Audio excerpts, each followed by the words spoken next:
Menarik, menarik Mas Burhan. Kalau tadi Mas Burhan sampaikan dari versi KIB-nya yang masih bisa melirik ke sisi kanan maupun ke sisi kiri. Tapi saya ingin ke Prof. Karin untuk menanyakan apakah nanti untuk bergeser bergabung dengan KIR, Gerindra juga PKB, ataukah kemudian bergabung mendukung Ganjar Pranowo, akankah struktur dari KIB ini masih tetap solid dengan 3 partai di dalamnya? Ada Golkar, PAN, dan juga P3, Prof. Karin. Atau justru nanti akan berbeda nih polanya?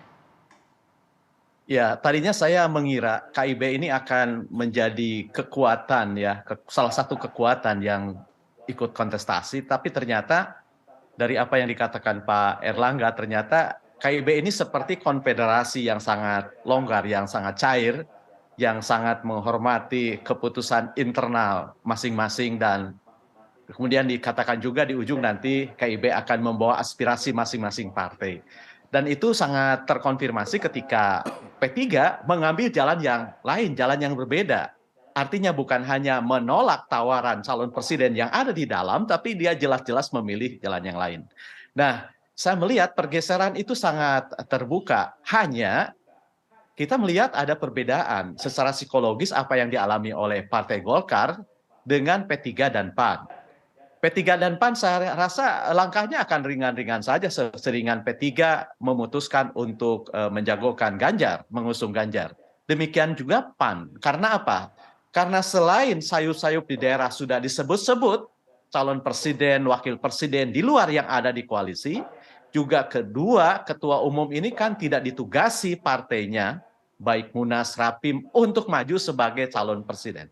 Nah, ini berbeda dengan Partai Golkar. Jadi ini yang menurut saya akan membuat Partai Golkar makin seperti mendayung di antara 2 karang gitu ya. Yang pertama, dia akan memainkan tarikan dari koalisi yang dibangun oleh Gerindra dengan PKB.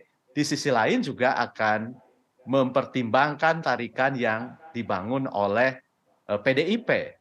Hanya masalahnya saya melihat secara historis kedekatan Golkar dengan Gerindra itu jauh lebih baik, karena saya melihat filogeni atau sejarah kekerabatan Gerindra itu kan Golkar.